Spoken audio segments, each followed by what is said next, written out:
ওই কেন মানে তো এটা দাবি আপনার, এটা আপনার আর্গুমেন্ট। এটাই আর্গুমেন্ট যে কোরআনে সরাসরি আল্লাহ মুসলিম নাম রেখে দিয়েছেন, সামাকুমুল মুসলিমিন সূরা হাজর 78 নম্বর আয়াত। তো আমরা কেন নিজেকে আল্লাহ পরিচয় দেব, তাই না? যেহেতু ডাইরেক্ট কোরআনে আল্লাহ নাম রেখে দিয়েছে আমাদের নাম মুসলিম।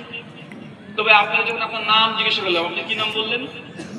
কেন ভাই আল্লাহ আপনার নাম রেখেছে নাম? ও আল্লাহ কি নাম রেখেছে? মুসলিম।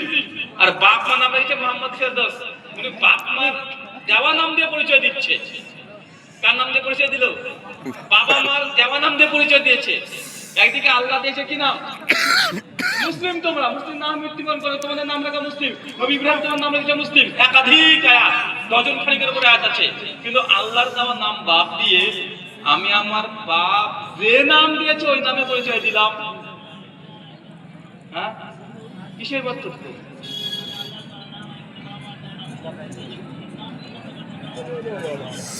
আরে ভাই আল্লাহ নাম মুসলিম বলেনি।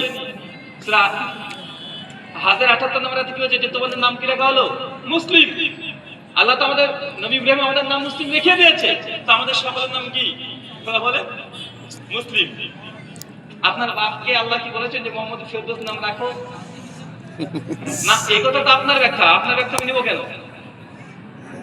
এটা আপনার ব্যাখ্যা নয়, কোনটা ততবি হিসাবে এটা তো আমি আপনি ব্যাখ্যা করলাম, তাই না কি? হ্যাঁ, তার মানে বুঝা গেল। হ্যাঁ, এটা বলতে দেখেন হাদিসে তো আছে নবী ভালো ভালো নাম রাখতে বলেছে, তাই না? তো ভালো নাম কোনটা এটাও হাদিসে আছে। আল্লাহ নবী বলেছেন দুটো নাম আল্লাহর কাছে সবচেয়ে উত্তম, একটা আব্দুল্লাহ, একটা আব্দুর রহমান। তৃতীয় মোহাম্মদ ফেরদৌস নাম যে উত্তম, কোরআন হাদিসে নাই। রুহুল আমিন যে উত্তম নাম, এটা কোরআন হাদিসে নাই। দুটো নাম আল্লাহ পছন্দ করেন, একটা কি? আব্দুল্লাহ, একটা আব্দুর রহমান। তা আমাদের সবার নাম আব্দুল্লাহ আর আব্দুর রহমান রাখতে হবে। আরে ভাই উত্তমটা তো করবেন, তাই না?